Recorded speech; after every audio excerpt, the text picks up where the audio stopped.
Hello, good afternoon, everyone. Many thanks for being with us today for this last BIPR seminar of this semester. It is my real pleasure, my real honor to have with us my good friend, Sylvie Goulard. Sylvie was member of the European Parliament for 8 years. 8 years, exactly. So 8 years. She was then Minister of Defense in France. She was Vice Governor of the Banque de France. And she's my very good friend.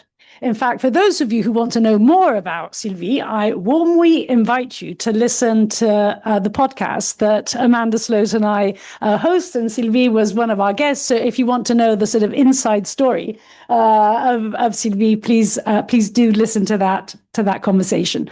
So Sylvie and I really go back a very long time, actually. In fact, I think our first argument was about something which we probably won't talk about much today, which was Turkey's EU accession. But I won. Well, unfortunately, you won. So, and over the years, I think we have sort of crossed paths at different points in time. And perhaps with the exception of enlargement, I think we've always very much converged on many issues, beginning with defense, which is one of the main themes that we're going to be talking about today, as well as obviously on climate and many more.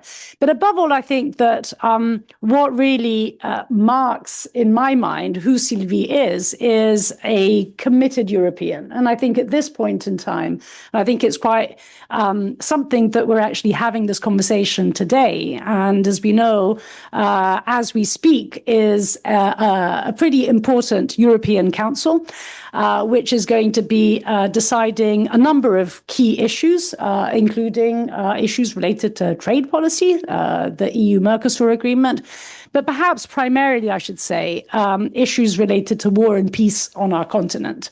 And in particular, as this relates to, for instance, the Russian frozen assets. So the title of this seminar is really quite dramatic: Europe at War, and it may even be contested. Let's see what Sylvie thinks about this. But it seems to me quite clear that indeed our continent is at war. There is war on our continent, and the question is how we as Europeans face that war. But also in a broader context in which there is very clearly a transatlantic rupture going on, and in which there are all sorts of threats also within Europe bubbling away. So with that, let me turn to Sylvie. Perhaps she can give her remarks for 25 minutes or so, and then we'll open it up for discussion with all of you. Sylvie. Thank you, Nathalie, and thank you so much for inviting me. It's very timely, and I thank also Renaud de Hoos. We also have been knowing each other for decades. I don't dare to say how long. Well, when I heard you say I'm a committed European, you could believe I'm a kind of European panda, but we have not invented yet the panda diplomacy. So I'm absolutely convinced that there is something that is future oriented in this position. So I will be too brief for such a topic. So I hope we have we have enough time for questions. Don't be surprised if I move quite quickly. I don't pretend to give a lecture in an academic sense, more to kick off a discussion. So first of all, something I always do with publics is to invite people to think about the words we are using. So I'm not shocked that you call this Europe at war, because actually, as you said, there is a war going on in Europe. But I wanted to make 3 points, a little bit as a caveat and an introduction. The first one is the word Europe.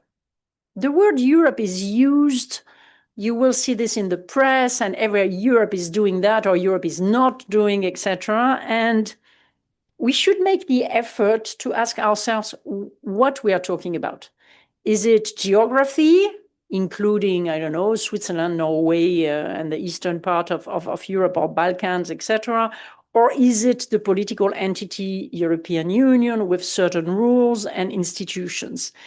Because there is always a big wish that Europe would do some things, but actually, as Europe receive competences from the states and receive also their legitimacy from the people, you cannot put the blame on Europe for not doing what we have never prepared her to do or organize her to do. This is an important point, and rigor is not always present. And if we want to know who can answer, it can be a group of states, it can be the EU, so be aware of this risk. The second question is, of course, and I'm not only stressing this because the public may be half American, but for many people, there is a mix between NATO and the European Union. So several members, many members of the European Union, but the US and Canada are European, which does not mean that NATO and European Union are equivalent. And one of the reasons why I wrote this book that Natalie did not like on Turkish accession was the fact that the accession to Turkey was sometimes meant as something giving a geopolitical message, etc., and it's a little bit more complex than that. Of course, if a peace in Europe has been possible because of these two legs, EU and NATO, partly joint and partly very different things. So here again, think about it. And right now, not only there is a difference between an alliance of states, a defensive alliance, on the one hand, NATO, and the European Union, which is a political project with a directly elected parliament, with a court of justice, with supranational rules, etc. But now there is a change in the US position. You all read the national security strategy. So it creates at least an uncertainty, and I don't want to say more, but if there is an uncertainty on Article 5 of NATO, of course, the mere existence of the alliance is put into question. And there is another element I want to mention. This is the technological advantage of the US that can be used in a cooperative way or in a less cooperative way, which changes as well the nature of the relationship among allies. My third point is on the word war. Of course, in Ukraine, you have to a certain extent the war of the 20th century with the poor guys in the mud and very violent local confrontation. But you also have a hybrid war, which includes disinformation, cyber attacks, and new technology, the use of drones, etc., etc. So when we talk about war, it's very difficult to know what we are talking about. And we were together with Natalie in Bavaria recently to a meeting of the Munich Security Conference. And it was clear that in the eastern part of Europe, the colleagues from the Baltic states, for example, or Poland, they are really convinced, maybe some of you are coming from this part of Europe, their perception, and maybe the reality, but certainly their perception is to be already at war, clearly already threatened and at war. Elsewhere, in Italy, where we are, and in the western part of Europe in general, a little bit less. So keep this in mind. This makes the discussion quite complex, to be honest. So I will focus mainly on the EU, which does not mean that the UK or Norway or some other partners don't matter. I will try more to see what the EU can do, and with the US as they are, with the current administration. And in my opinion, we should take seriously the world war at large without creating unnecessary angst by the people, but without continuing to underestimate what is at stake. So 3 points. The first one is, if you want to describe the state of the Union, to put it this way, in the EU, it is an unfinished work. Of course, what would be finished? I explain myself. First, and sorry if I'm too quick, but if you look at the way we organize ourselves for diplomacy and defense and security, actually, Europe does not exist. Europe is something that is, the European Union does not have the competences. The competences are still at national level. Of course, there is a coordination, there are joint programs, etc. All this cooperation can be very useful. But when we are waiting for Europe reacting, it is clear that we have not equipped ourselves. And I don't want to enter too much in legal or institutional stuff, but either you are in the position to decide or you are not. And unfortunately, since the Treaty of Maastricht, so 1992, things have not changed dramatically. And it is my real concern that after the invasion of Crimea 2014, because it's already years ago, we could even say Georgia, and certainly since February 2022, we talk about Zeitenwende in Germany, etc. But actually the changes are very, very limited.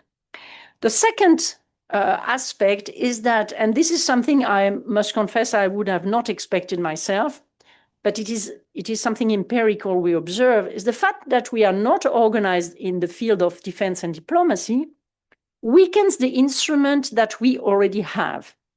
For example, if you take trade is one of the 4 exclusive competencies of the European Union. So the decision is already, the negotiations are conducted by the European Commission, etc., etc. And the decision is qualified majority voting.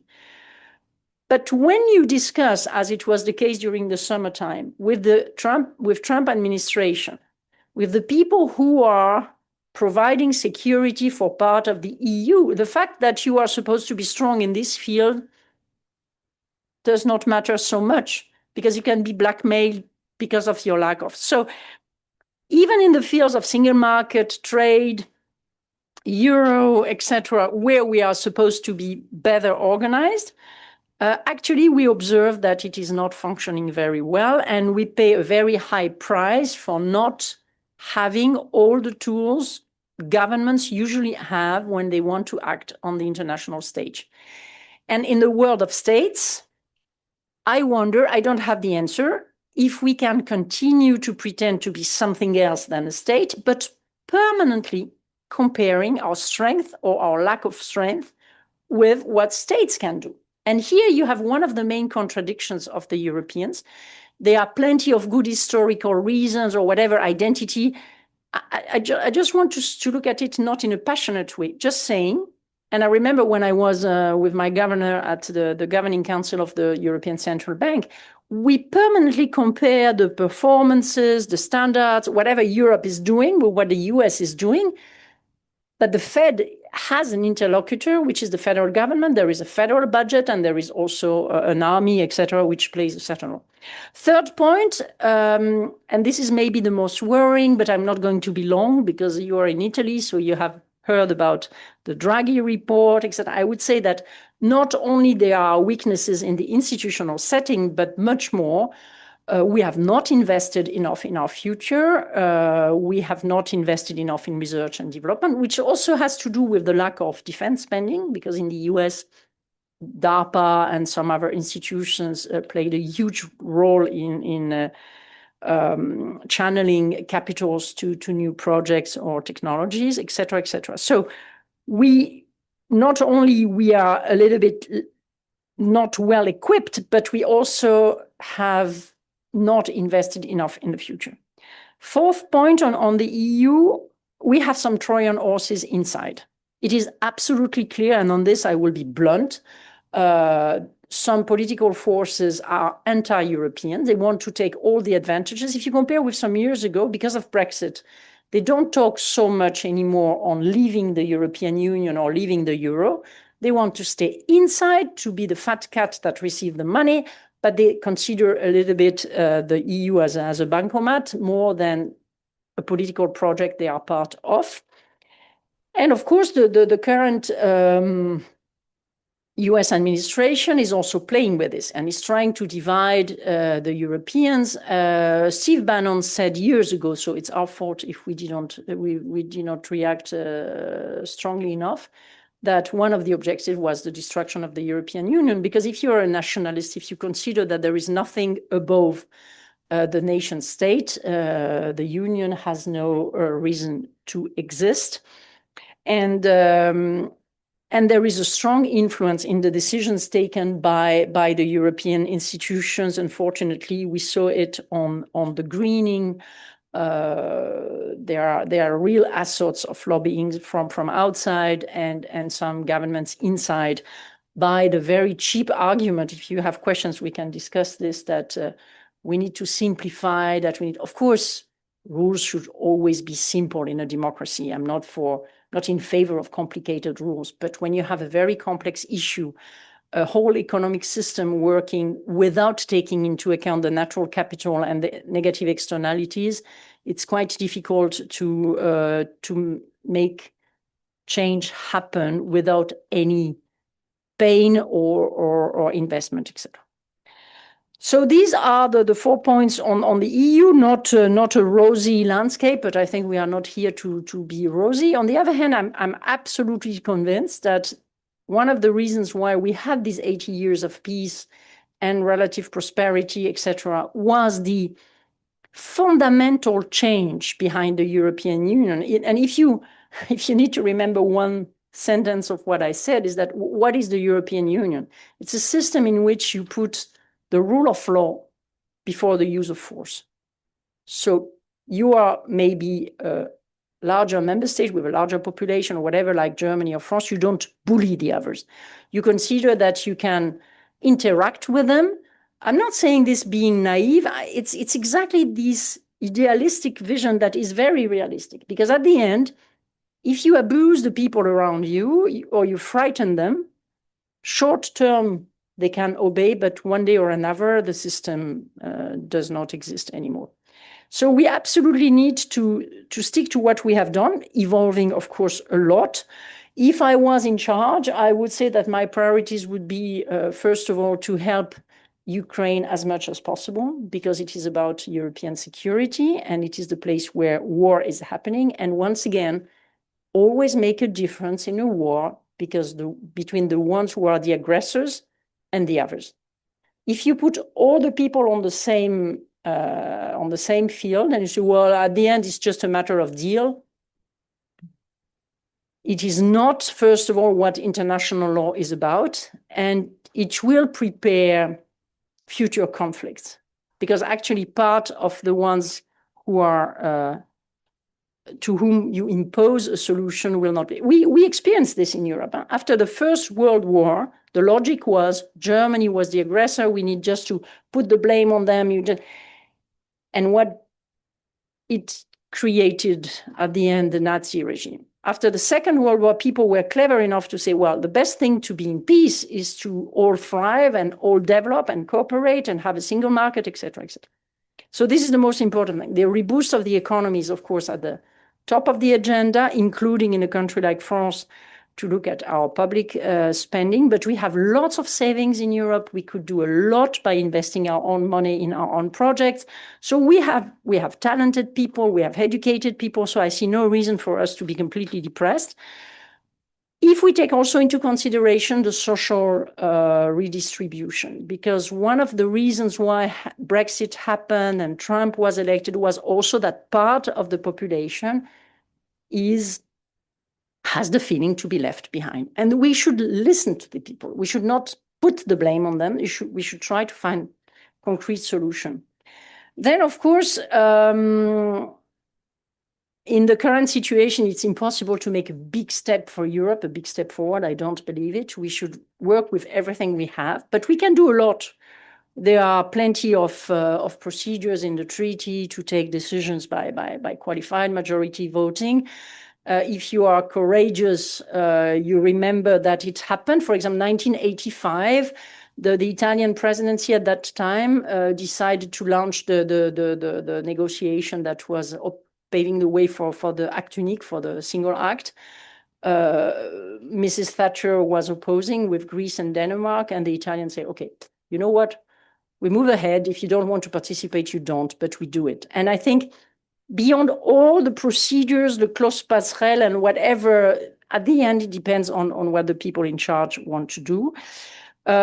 And to a certain extent, in my opinion, the future will be that the EU as we know it could stay, but not be the beating heart of what is happening in Europe. It may be useful to keep it. It can also be useful to enlarge it. But if we continue to have a group of states that is moving ahead, by the way, this idea of two speed or whatever you call it is already true because, for example, the euro is the currency of the European Union, but only 20 countries are member of. For the free movement of people, we began with 5 countries. Italy was not on board, etc., etc. So we could also, for example, in my opinion, one of my ideas would be to build something like the coal and steel community of 1950 on technology. So you take a field where there is a potential fight and rivalry between the member states, and you pool the forces. We could create a Polytechnico European. We could make sure that we have more talents. We should invest in math, in STEM, et cetera, because this is absolutely necessary to catch up. So there are plenty of things to do. And why should some countries do it? I'm just going to say one word on Germany. Germany is the country right now that has the largest means because they have managed well their public finances. And some people, we heard this with Natalie, say, well, okay, now we have enough money, we will rebuild the strongest army in Europe. It's fair enough. I mean, I see no reason for us to be afraid that Germany, at least the Germany we know, not the one of the AfD, but is rebuilding military capacities. If you are French, I mean, you know where the Russians will arrive from, so the stronger the Germans, the better. But of course, some people will play with this idea of Germany, we know them, etc., etc. So this is one of the reasons why the Germans themselves, even if they have the money to go alone, it is in their own national interest to continue to do it in a cooperative way. In a way or another, based on specific cooperation, based on a relationship with France. France is quite weak in this moment, but it will not be the case forever, etc. And even Germany, if you compare the situation with some years ago, a very export-based economy is suffering more now than others. By the way, I remember when I was one of the rapporteurs of the Stability and Growth Pact for the Euro at the European Parliament, we introduced tools for the European Commission to tell the Germans that to have a surplus was not such a good idea, that you bet only on exports. And at that time, it was the position of Barack Obama and many people. The Germans did not listen. So, you know what, when you are in a cooperative system, you also benefit from the ideas of the others, and you don't close yourself in there. Then I don't want to be too long. Of course, in the long run, we will need more, and we will need to increase this dynamic of pooling our forces for demographic reasons. Because if you look at the size of the big powers worldwide, it is obvious, and because we have 80 years of know-how, we should use it. It's not a minor asset we have in a world where many of the problems we have to solve, be it climate, be it poverty, be it biodiversity loss, etc., are no more national. In parallel, I would always recommend, and we wrote it with the president of the Munich Security Conference this week in a French, German, and today Italian newspaper, we should continue to work with the UK, with Canada, with Norway. I mean, the role of the UK on defense is obvious, what Norway is providing as well, etc., Turkey.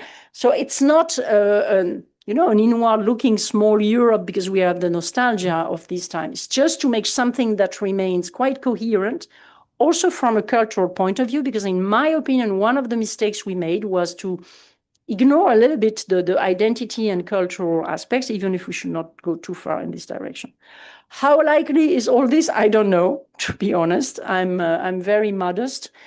Keep in mind one thing, because you're young, that in crisis times, sometimes the unthinkable becomes possible. We are much too much thinking in the box, in my opinion. When I was your age, the Berlin Wall fell down, and I can tell you it was very interesting how obsolete the ideas were from one week to another. I remember at the beginning of December 89, the chancellor proposed something that was a 10-point plan where you had the two states, etc. And this was seen as unthinkable. And less than 1 year after, Germany was reunified. Okay, it was a better time. We were better inspired, but keep this in mind. I mean, and you are young. Don't let anyone put you in a box. Think above the current administration, the current troubles in France, the current troubles in Germany, or even the current advantages you think you have as a young American or as whomever, because what is going to happen is that things change. Thank you.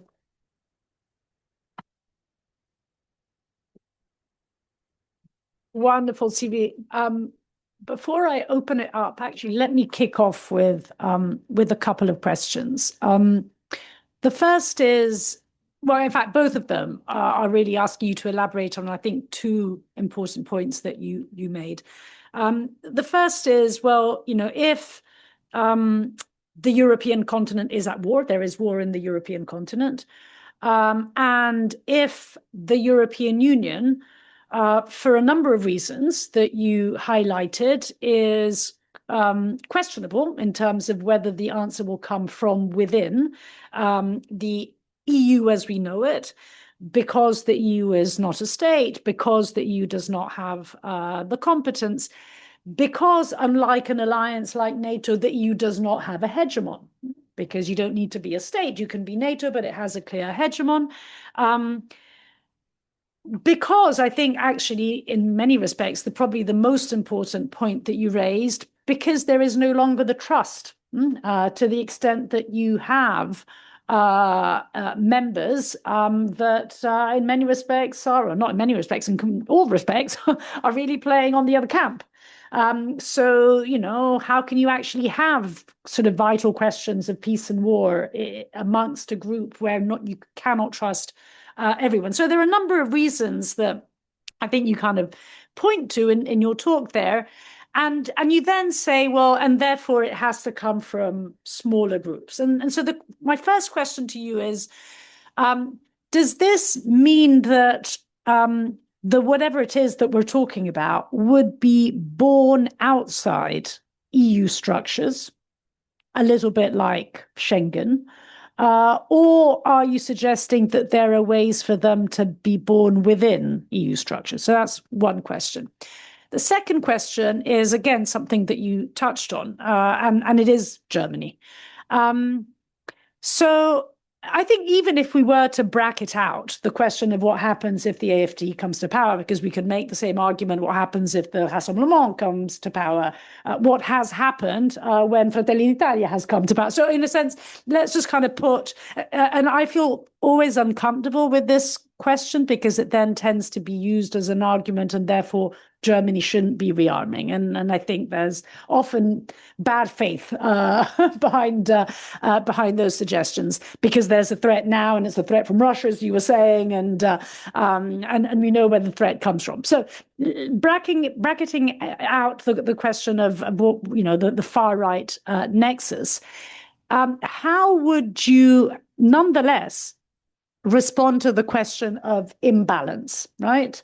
Again, in that meeting that you were citing that we were at in Bavaria, it hadn't actually occurred to me that by 2030 Germany will be spending more than the UK and France combined. Yeah. So even if you basically have the current political leaders remaining in power, more or less, there's this question of imbalance. And whereas one could say, well, the EU as a defense actor doesn't work because it doesn't have hegemon, you kind of wonder whether you really do want to have a hegemon in Europe. So how would you respond to that?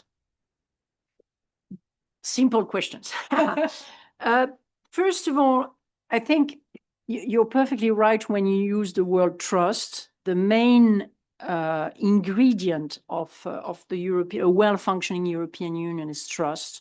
It is the capacity to look beyond the borders, to look at you not with your past, but with your talents, what you are able to deliver for the community or not.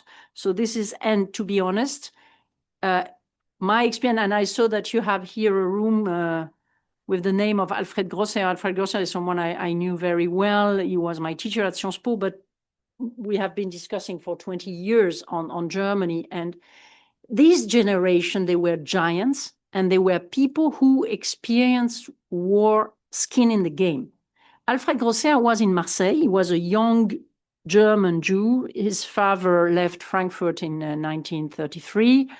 Alfred himself engaged himself in the resistance, and he decided to dedicate his life to the Franco-German reconciliation during the bombing of Marseille, the shelling of Marseille. So these people were giants, and there is a moral dimension in the European Union. It is the idea that you can forgive to your enemy, not only because many of them were Christians. It was not the case of Alfred, but people like de Gasperi, Schumann, Adenauer, they were very Catholic, but also in your self-interest, so that you put something about just fighting against each other, or knowing who is the best one, who is the largest one, etc., that you put something above. And I recommend you to read the memoirs of Jean Monnet. Jean Monnet is a fantastic person who, his memoirs are really the best summary of the 20th century you can ever read. Above all, for foreigners, it's very important. How he worked with the Brits, he was sent by Churchill to the US as his personal representatives to convince Roosevelt to enter the war, etc., etc. So this moral dimension is very clear in his memoir. And he was just a salesman selling cognac, okay?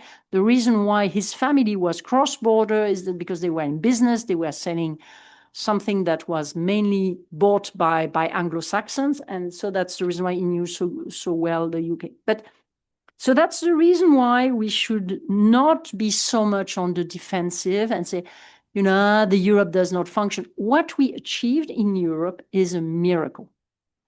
And if you compare, for example, I just take a concrete example, the state of the relationship between China and Japan.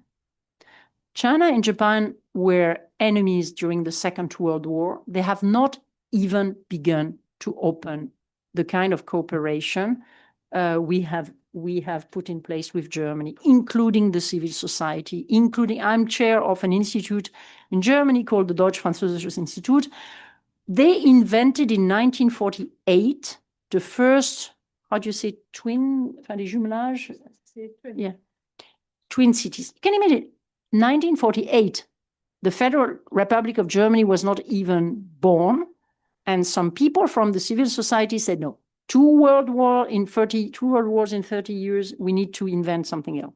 So I don't care if it is outside or inside the structures. I could not care less, okay?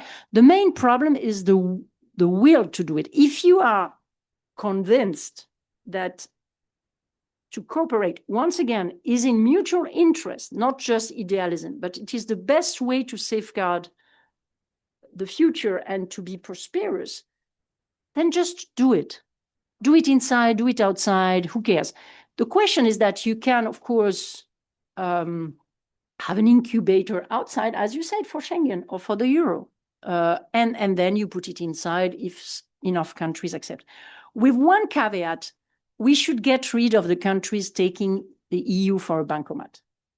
Okay, it is rule-based, it is value-based. I used to work with Romano Prodi, big citizens of Bologna, at the time where we prepared the enlargement of Central Europe. And at that time, it was clear that all these countries, we were discussing with Lech Walesa, Bronislavski Remek, Václav Havel. These people had not in mind to be authoritarian, identity, whatever regimes. Okay, so we need to go back and to tell them, you made us some promises. You got the money, you got the membership. In exchange, you need to respect the rules, not more than the others. And my country should also respect the rules. So I'm not just putting the blame on the others. But such a system is rule-based, and the Commission is also there to make sure with the Court of Justice that no one is escaping the rules. So this moral dimension, it goes beyond trust. And here you have the answer for the rest. Because actually, one of the problems of the post-war Germany was the other way around. They wanted to be treated as equal, okay? And at that time, it was very generous from the French, who were the so-called winner. I'm not going to develop so much on that, but we're in the winner's camp, to give Germany a certain balanced offer. If you read the Memoir of Monet, this is the reason why Adenauer accepted. Adenauer accepted because it was among equal, which does not mean that then Germany did not have a very strong economy or whatever. So there is an imbalance, I agree. The idea that Germany will, and it's very funny because I remember I very often told the people who were telling in the past, Germany is not taking its responsibility, the Germans should spend 2% or 3% of their GDP. I said, do you know the amount of the German GDP? Just when you say that, do you know or don't you know? Because many people who were criticizing the Germans for not taking their responsibility are not now going to put the blame on them because they are spending too much. And here I recommend you an excellent speech of Helmut Schmidt, December 4th, 2011. It was in the midst of the financial crisis, so the context was a little bit different, but Germany was already dominating completely the discussion. And we should be very grateful for the Germans that we kept the euro. Angela Merkel managed to bring the Germans on their way to keep the euro, to keep Greece on board, etc., etc. So at that time, what did the already very old Helmut Schmidt say? There is a fantastic part of his speech where he tells the Germans that it is about the center and the periphery. And he says, you are at the center of the continent, you are larger, you are more powerful. So the question is, are you going to be the hegemon that is putting the periphery on the side and imposing your views on the others? Or do you stick to the cooperative way, which is very important for you as well as for the others? For you, because also they are your clients, you are exporting a lot, etc. So this speech is very interesting because it is a German speech.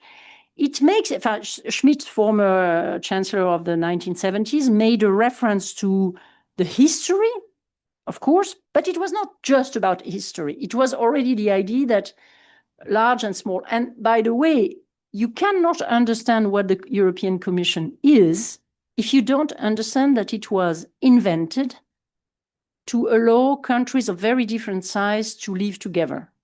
The idea that the Commission had the monopoly of initiative was a protection for the small.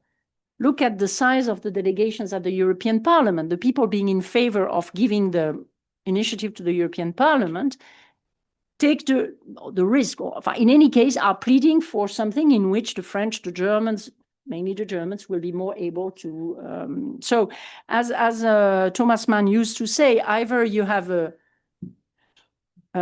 Europeanized Germany or you have a German Europe. And here, if I may, you want to bracket the AfD, I will make a difference. The AfD is really Nazi.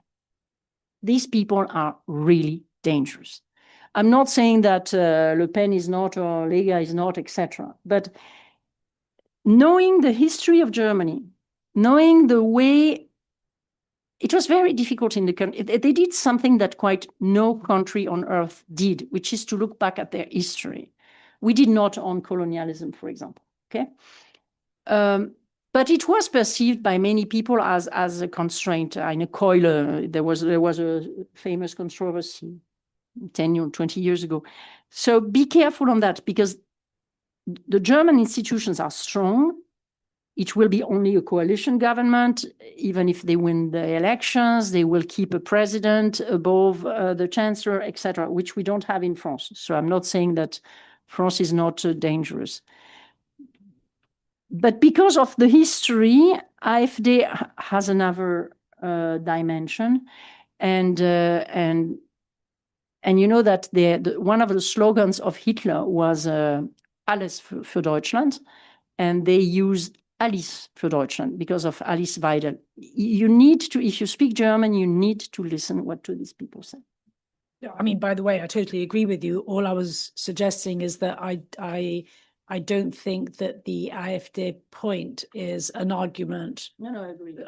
Not to basically say, and therefore Germany should not be rearming. I mean, if anything, it's an argument why others should be doing so as well. I think the AfD conversation is about why I'm a big fan of cordons sanitaires. They're not that popular anymore, but I continue to be a big fan. Okay, so let's open this up. Jasper and Mark. Yep. And Lorenz.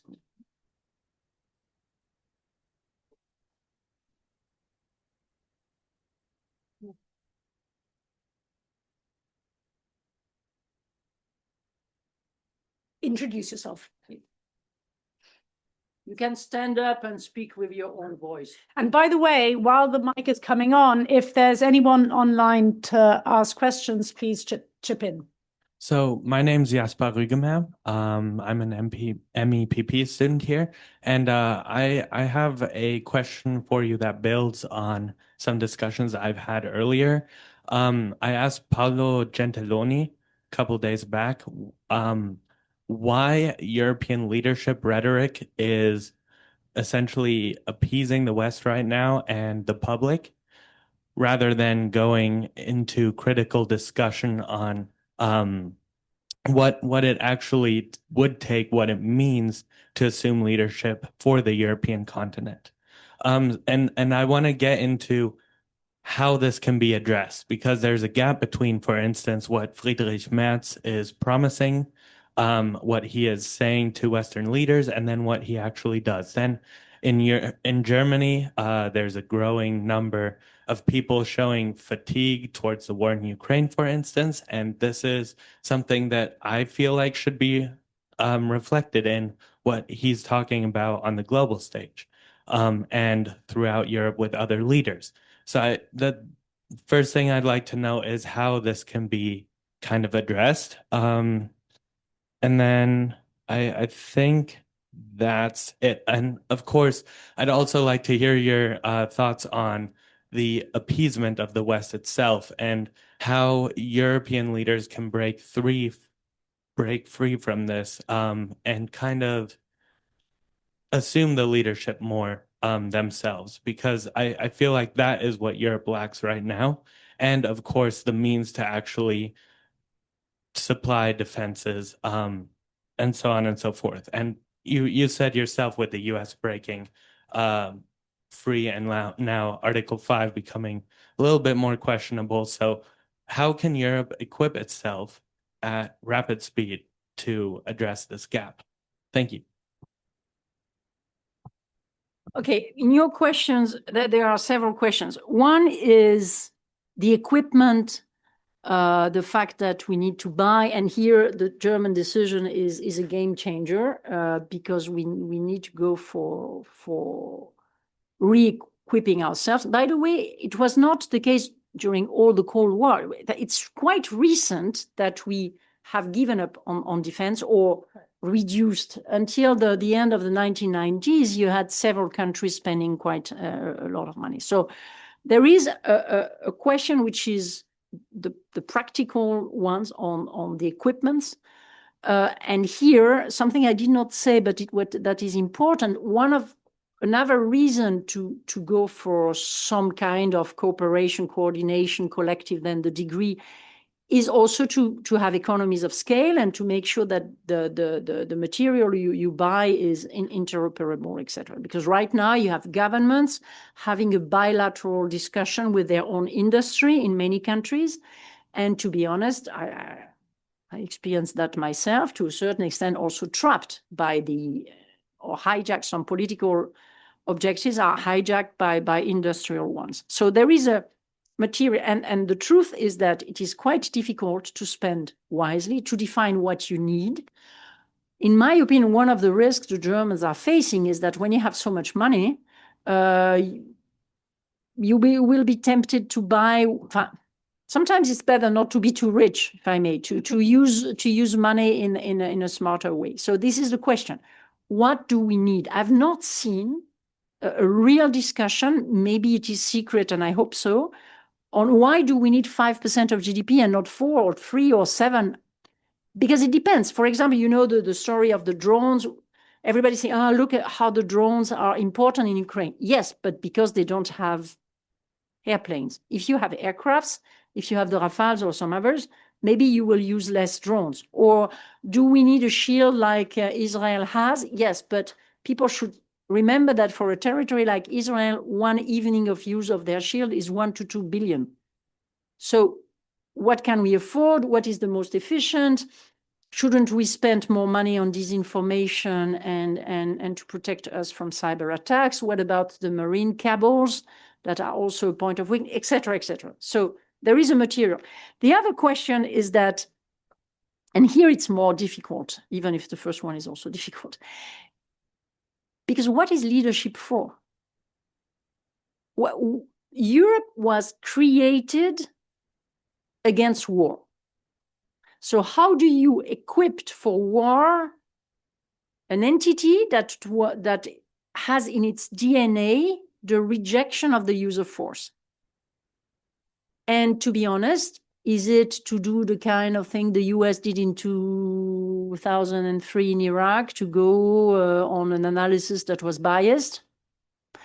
Is it leadership or not? Is it what France, because I don't want to put the blame on the others, what France and some others did in Libya some years ago? So okay, they have avoided that Gaddafi continues, but was it the most so? And you know what? As a woman, I think we really should think twice about what leadership is. When Kagan wrote at the beginning of this century, the Europeans are from Venus and the Americans are from Mars. If you are a benevolent hegemon, if you spread good policies, development, if you take seriously climate change, which, by the way, is not a con job, et cetera, this is a smart leadership. And for me, the most difficult leadership is not to use force. It is to convince the other ones not to use force. But this is something very, very different. And in my opinion, Europe has an asset, as I said. It's what it has already achieved, which is by far not perfect. But for example, the way we have considered that territories do not matter so much, because between France and Germany, the war was about part of the French territory around Strasbourg, Alsace, etc. But Europe managed with Ireland, Northern Ireland, the accession of the UK and Ireland helped have peace in this part, or in Italy, between Italy and Austria for the Trentino.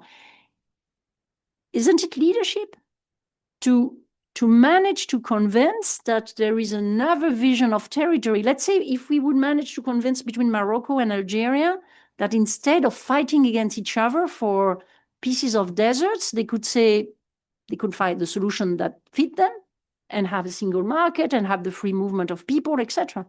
You see my point. So I think we cannot just say the objective of Europe is to become like, I don't know, the United States or China or whomever. I think we need to, and the only chance to convince our people is to be different. We are finding ourselves in a kind of multipolar environment here. How does the EU maintain its credibility, though? Because this process takes time. And yeah. The other poles here are not really interested in time and giving time at all, from Trump's perspective, at least, in giving Europe anything. Yeah, I know. No, you're perfectly right. And this is, but this is the dilemma we are facing. This is exactly, you formulate very, very well the dilemma.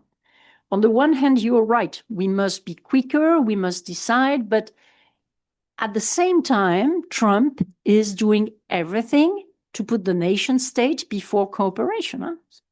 So he is himself creating more problems, and this is the perverse, and some parts of Europe, the Trojan horses or ponies we have inside, are also making things more complicated. But this is what is at stake. What is at stake is the capacity to continue in a better way, in a more credible way, something which is a little miracle and imperfect and not very well equipped for a world of bullies. I'm going to by the way, I'm going to steal this expression. I mean, the Trojan ponies.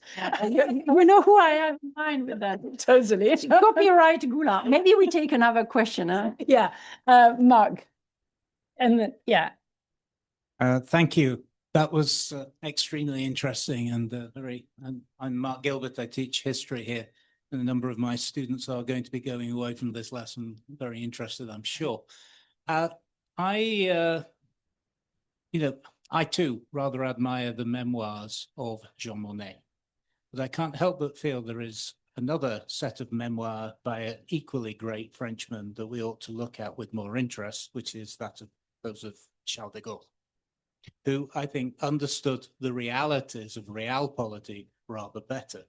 And aren't we facing the realities of realpolitik here, which the European Union, with all its strengths and all its achievements, which I completely agree with, unlike most of my country people, has never really come to terms with. And you gave several examples of how it could come to terms with it, but I don't see the political will to do them. For example, you talked of creating a technology community. I can see the sense of doing that. Are European politicians prepared to take that kind of step? You could talk of defense procurement. I feel a bit embarrassed talking to a former French Ministry of Defense on this, but Italians make pretty good ships. The Swedes make really good warplanes. The Germans make very good tanks. But I mean, why must we multiply efforts rather than have a common European procurement policy, ? And last, again on this same issue, you mentioned Eurobonds. At the moment, we're subsidizing the United States, right? On an enormous scale. European savings are pouring into the United States. Wouldn't it be better for the European savings to stay at home? ?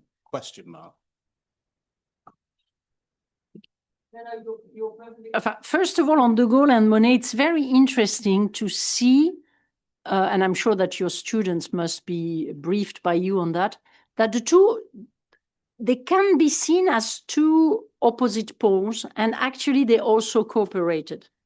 It's very funny because, for example, during the Second World War, everyone remembers de Gaulle, the big speech, etc. But if Monet would not have been sent by Churchill to Roosevelt, we would not have had the support of the United States in the same way. After the Second World War, Monet proposed to de Gaulle a commissariat au plan, which was a unit dedicated to planification and rebuilding France, etc. And they interacted, etc., etc. So, and even I did some research for one of my books. De Gaulle arrived at the summer 1958. The Treaty of Rome was only 1 year old, process of ratification. De Gaulle could have put it in the garbage. Huh? He could. He put so many things. He did not. So this is, and if you look at his memoir as well, you see that he's also dreaming of something going beyond the boundaries. He tries with the Germans, etc. So the history is a little bit more nuanced. No, you're perfectly right. I feel free to give my ideas, and I've been spending some years to convince people to do different things. I agree with you that there are not so many willings. But for example, if you take technology, there was a very interesting summit in Berlin in November between France and Germany, putting together all the tech environment in Europe, which is, of course, much smaller than the American one. But at least there are some attempts. And I would quite say, what else? I mean, the real question, as you said, Jesper, is that we don't have the feeling that the real message is passed to the people. it should be a moment of truth. I was listening to Mrs. Meloni yesterday at the chamber. You can think what you can be in favor or not of. But she's not explaining why she's taking some decisions. And she's always stressing the national interest without defining them. To be honest, it's difficult to imagine the national interest of Italy completely separated from the European Union. At least she took the 200 billions of the PNRR. Okay? So this is typically the kind of lack of... there is a lack of truth in the analysis, the demographics, technology, etc. And even when it is done, let's say the Draghi report, for example, people say, yeah, it's very interesting, and they continue. You are in Italy, you can visit so many places where you will see that even empire can die. Okay? This is one of the options on the table, is that first we will be for a while the Euro Disney of the world. So a lot of tourists coming for the good food and the nice landscapes, as long as climate change allows life around the Mediterranean, which is unfortunately not guaranteed. And then nothing. For me, the best place where you can realize this is Ravenna. It's not very far away. I hope you went there. If you go to Ravenna, you will see the end of the Roman Empire. You will see that it is never something that stops, boom. One day it's the end. So we may be in this area of mosaic. Totally. Question. Thank you so much for your talk. I'm Marco, obviously a student here at SAIS. My question is pretty simple, and based somewhat off of Professor Gilbert's. You talked about Europe at war, obviously, but generally when we think about defense, we think about defense in terms of defending borders, national borders, and that you didn't mention anything about national governing institutions. You didn't mention anything about parliaments. Why? Thanks so much. We take two? Okay. Yeah. Okay, let's take two in order to have more. Yeah. So thank you so much for your lecture. I'm Lorenzo, second year Maya student here at SAIS. My question is actually because during your lecture you talked about how we should kind of stop having countries within the European Union that treat us as an ATM essentially. And that of course will also relate it to the topic of enlargement. So I was thinking about how recently enlargement has also been, not actually recently, but as also a geopolitical stance, and so how enlargement is essentially connected to security, especially on the Eastern Front. So if we don't admit certain countries within the Union, if we hadn't admit certain countries within the Union, what would have been of those countries nowadays? Maybe another Ukraine. So I was wondering, if you have any idea, concretely, how would that work? So what are the institutional changes that are required for to at the same time keep the security part to some extent of enlargement without the economic drag that also entails? Okay, it's great that the two questions combine themselves very well. So first of all, you're perfectly right, borders matter.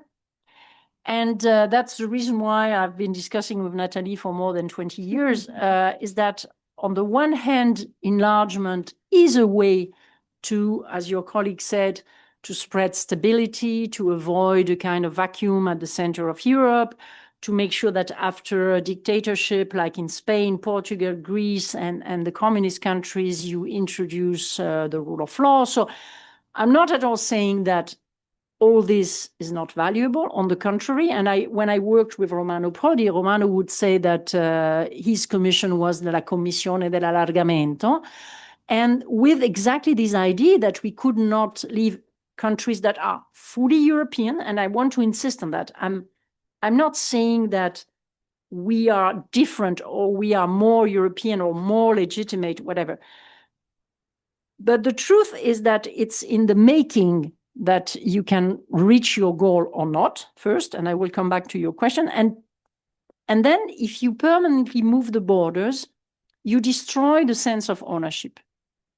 Above all, because each country knows more or less the neighbor. But, for example, I see here in Italy, there is a patient for Albania in order to put all the migrants there.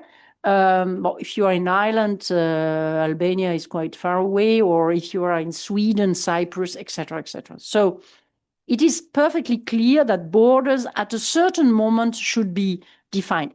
By the way, in the US, it took some time, and it took a lot of Indian territories to expand the territory of the United States. So I'm not saying that borders are there forever. The reason why I wrote this book on Turkey more than 20 years ago was that I found it strange that so many people were betting on the positive geopolitical advantage without looking at the ownership, identity, border, whatsoever question. And it can only be a success, in my opinion, if you make sure that the civil society is on board, as I said before, with cooperation between cities, between universities, academia, companies, whatever. You can organize it the way you want. But at the beginning, between the three countries of the Benelux, I say this in front of Renaud de Hoos, were very coherent. At the very beginning of the European integration, you really had the Benelux and the three others, France, Germany, and Italy. And it was compensating a little bit the fact that Luxembourg was much smaller, and etc. So probably many things are feasible, but we were not serious enough. And even more on the last wave of enlargement decided after the invasion of Ukraine. If you're Italian, you can. My last book was published in Italy with the title Grande da Morire. I'm quite sure that there is a trade-off between widening and being efficient. And you saw Jasper's question. So you haha. Good. So you know the answer already. No, but what I tried to do in this book was to say, okay, Putin invades Ukraine. What is the first decision taken by our governments at EU level? Is it to strengthen the EU? No, it is to put 10 more member states in. Do they at least have, let's say, a blueprint? Do they say we are ready to change? Because usually the European Commission and the governments, they are very happy to look at the others. So we look at what they are doing. It is merit-based. We look at, for example, when I was working with Prodi, we looked at Poland is changing the way veterinaries are looking at cows or whatever. But we don't ask ourselves so much what we can do to make things happen. At least for the last enlargement, we have the European Convention, we try to change the treaties, etc. This time, the Commission is proposing to put 10 more member states, one being at war, Ukraine, one being half occupied by Russia or for partly occupied Moldova. I don't talk about Georgia and all the Balkans that did not even really overcome the war of the 1990s entirely among themselves. So this is, sorry to be vulgar, bullshit. Okay, this is bullshit. And this is not serious from governments that pretend that it will be the solution to spread stability. But can I push back? Yes. And then I'll give you the word.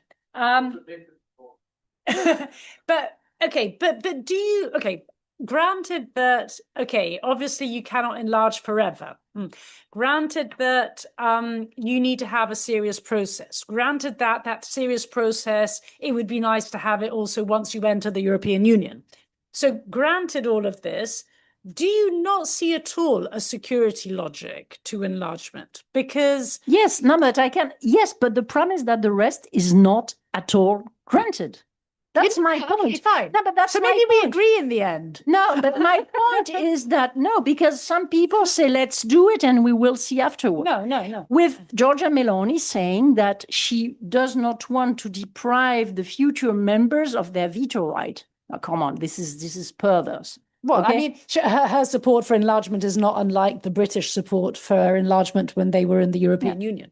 I mean, but we had the Brits, the left, so we can also draw some lessons from the past. So once again, I'm absolutely convinced, and I worked with Romano Prodi when we enlarged, because with the interlocutors we had at that time, we considered it positive, and we launched the treaty change, the Laeken Declaration, the convention. At least there was an effort. At the end, the French killed it, and I'm not very happy with that.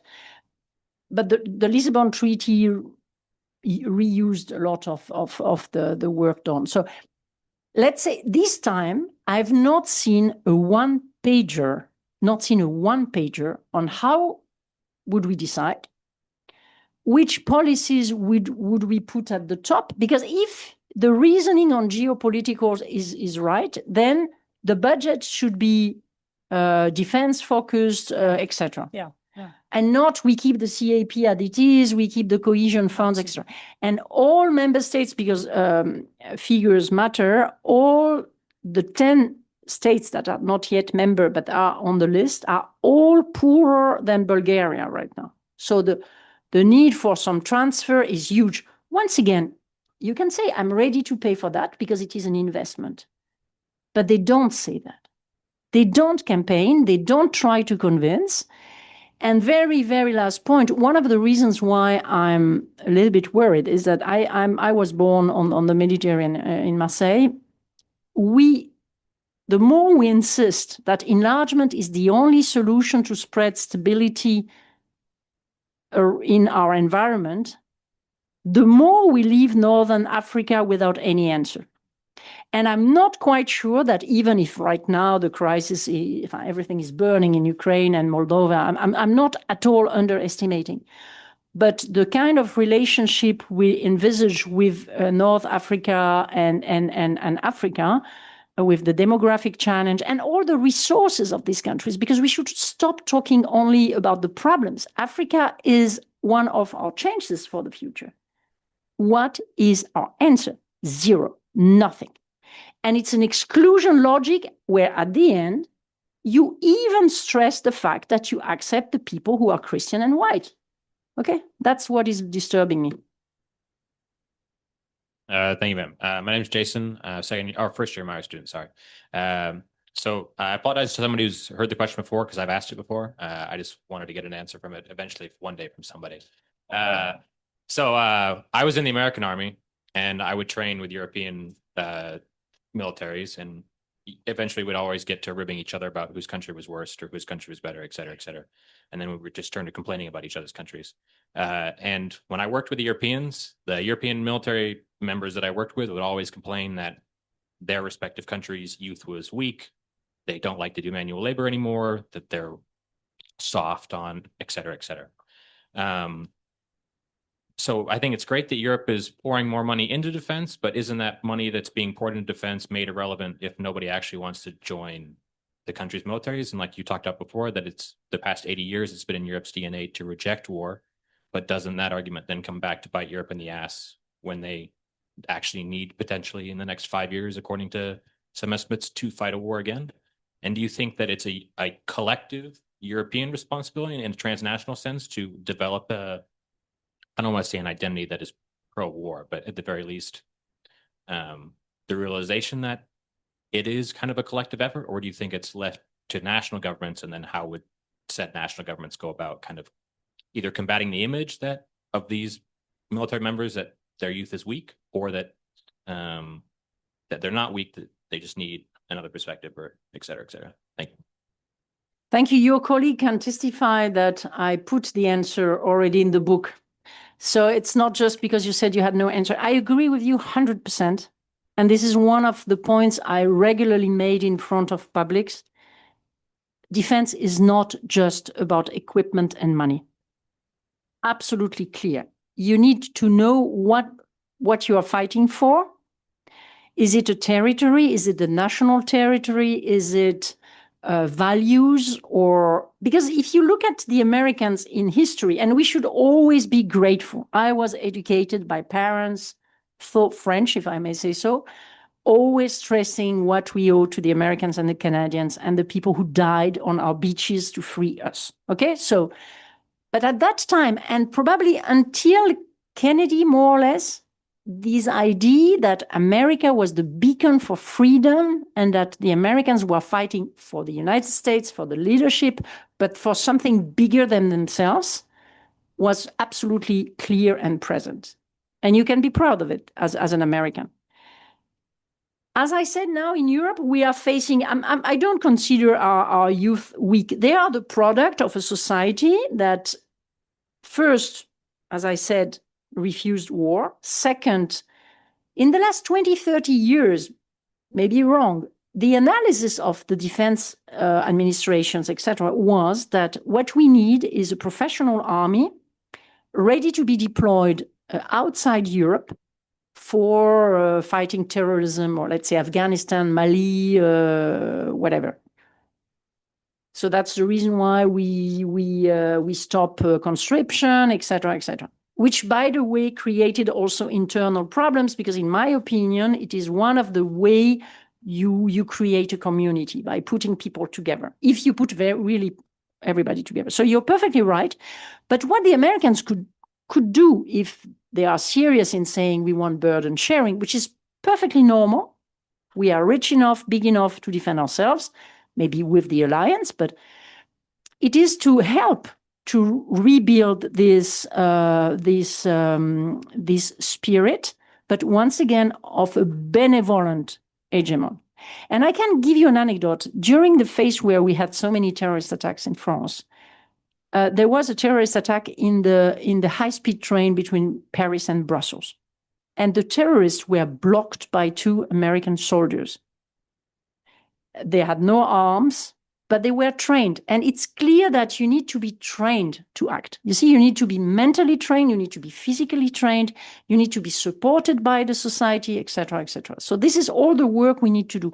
If you look at the polls, and I stop here, it's very reassuring that we did some polls at the MSc. More than the majority of the young Germans are ready to die for their country, or at least to fight for their country. In France, I remember Jim Mattis, who was a minister when I was minister, he told me always, at least in France and in the UK, you know what an army is. So we need to, once again, within the limits of the rule of law, of democracy, of not being imperialist, rebuild this. And for me, with men and women. Unfortunately, the German constitution states that young men go to the conscription. And I think this is really a pity that France and Germany did not coordinate a little bit more, and with others even, because we should do it together. In Austria, I don't know if someone here is from Austria. Do you know the polls in Austria? Yeah, but... Yeah.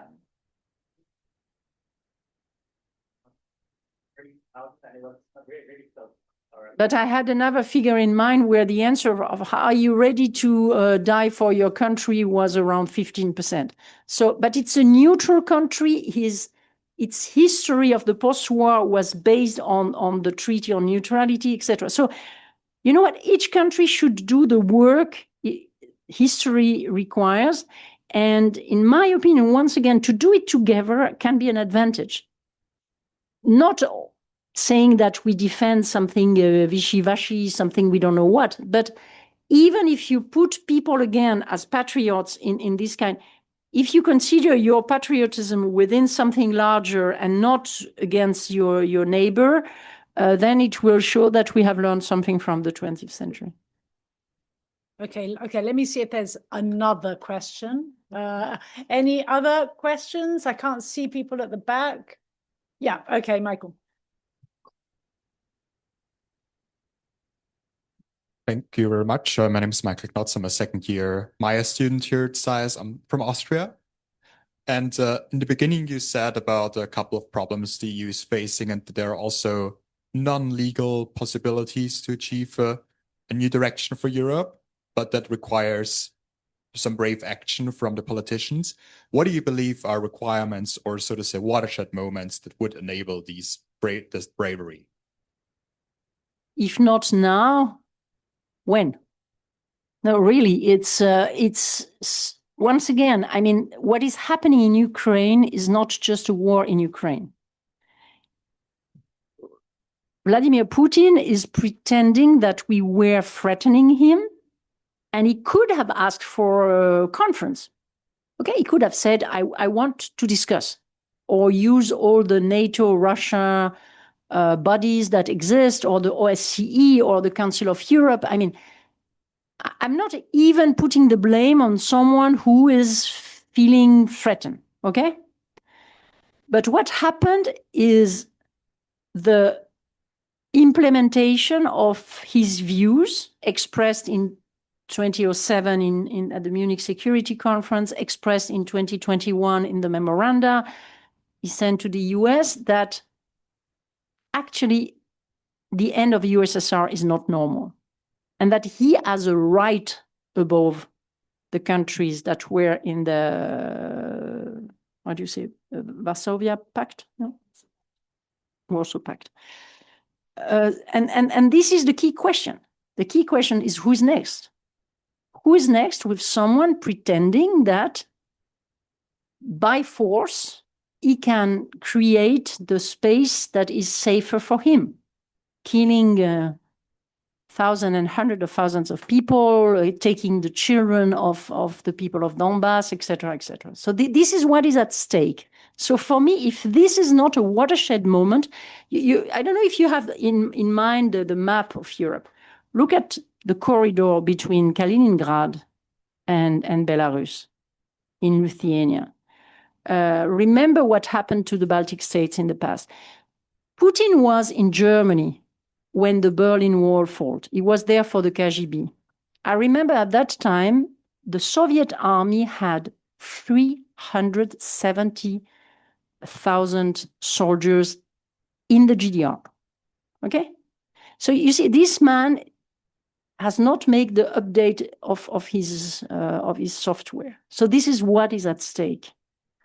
And we should take this very seriously. And that's the reason why I would say I don't care if the way we do it is a way or another, even if I don't remember who said you didn't mention the parliaments, etc. You're perfectly right. At the end, everything should be legitimized. By the way, even the accession of Ukraine to the European Union, to put it this way in the peace agreement without taking into consideration that, for example, in France, you need a referendum, in Ireland as well, maybe in Austria, if I'm not mistaken. So we need to be a little bit careful not to lose the populations, because you can make the nicest diplomatic agreements. At the end, what matters is to really have the people also on board and to have the space for discussion. To put Ukraine in 2027 in the European Union, either it's just Fata Morgana, as you would say in German, or it is something that could kill the economy of Ukraine. Because I can tell you, all the companies from the western part of Europe and elsewhere would enter the market and destroy the local economy. So the reasons why we have some accession periods, some precautions, some verifications on the quality of their products, etc., is also to make sure that then it works and it has the positive effects we all hope.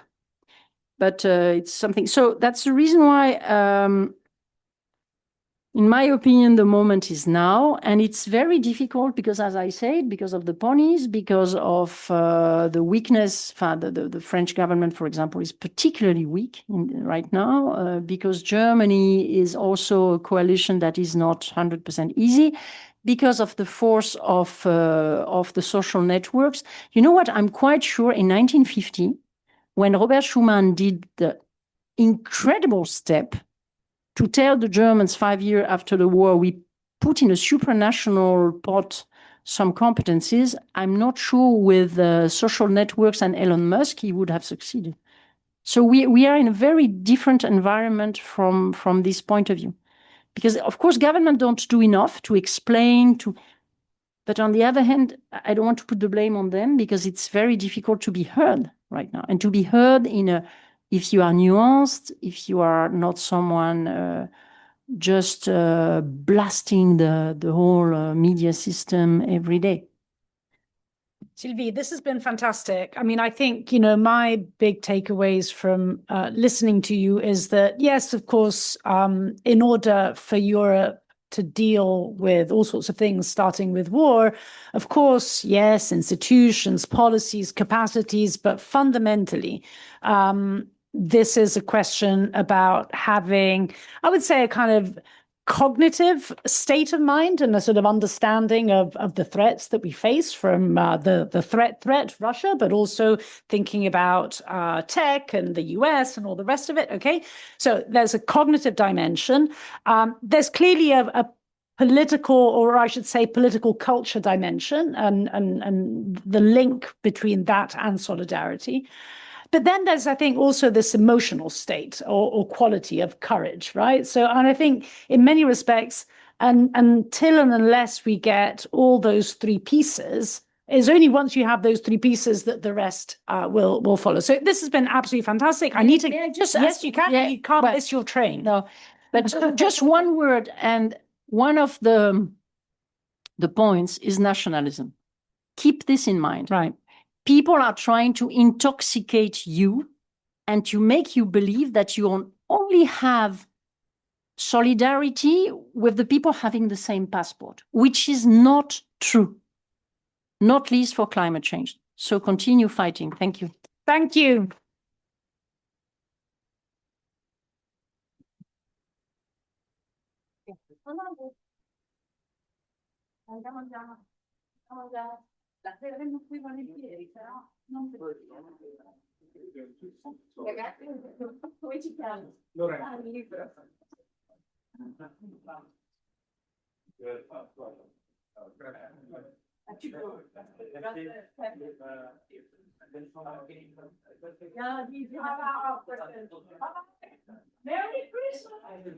Merry Christmas.